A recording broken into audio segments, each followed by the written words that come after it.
Habituellement, la société Libinvest à Binche fabrique des produits cosmétiques à usage médical. Suite à la crise, les commandes étaient un peu à l'arrêt ces derniers temps. Le patron de l'entreprise, membre du Lions Club, a alors décidé de répondre à la demande et de produire du gel hydroalcoolique dans le but de le distribuer. Nous avions la machine, les outils, la formule et nous avons produit il y a 3 semaines 1,8 tonne que nous avons distribué de manière locale à toute la profession du corps soignant. Suite à cela, j'ai été rapproché par notre gouverneur sur la possibilité de fabriquer 2500 gels hydroalcooliques.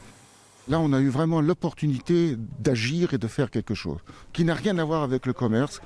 Se sentir utile, c'est quand même aussi un qualificatif qui est, je trouve, très important au jour d'aujourd'hui. Au niveau local, les Lions Club de la région ont ciblé les endroits où la demande de masques et de gel était les plus essentielles. Après avoir fourni notamment le milieu hospitalier, les efforts se concentrent actuellement sur les maisons de repos comme les Buissonnets à Saint-Va par exemple. Il s'agit d'une opération menée par le district 112, c'est-à-dire toute la partie francophone de la Belgique.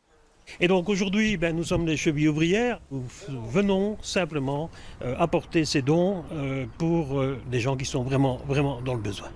On s'est dirigé vers les maisons de repos qui ont besoin de matériel parce qu'elles sont en première ligne aussi et elles manquent de matos. Donc c'est pour ça qu'on est ici au Buissonnet et aussi on a une équipe qui est en train de donner des masques et du gel aussi à la SSID, donc les médecins là qui sont et les aides-soignants qui sont aussi en première ligne. Avec 35 000 masques et 2500 flacons de gel distribués, les Lions Club apportent donc leur pierre à l'édifice, le tout avec rapidité et efficacité, ce qui ne gâche rien. Nous, on a fonctionné dans les 24 heures. Je me souviens qu'on a lancé un appel et qu'un industriel de Strepy-Bracny, la société Monet pour ne pas la citer, sur le champ nous a libéré 300 paires de gants que nous avons directement, le 20 mars déjà, été livrés au CHR Hauts-de-Seine. Donc ça, je pense que gouvernementalement parlant, ce n'est pas réalisable. La machine est beaucoup plus lourde. Là, c'est la proximité, c'est le côté local.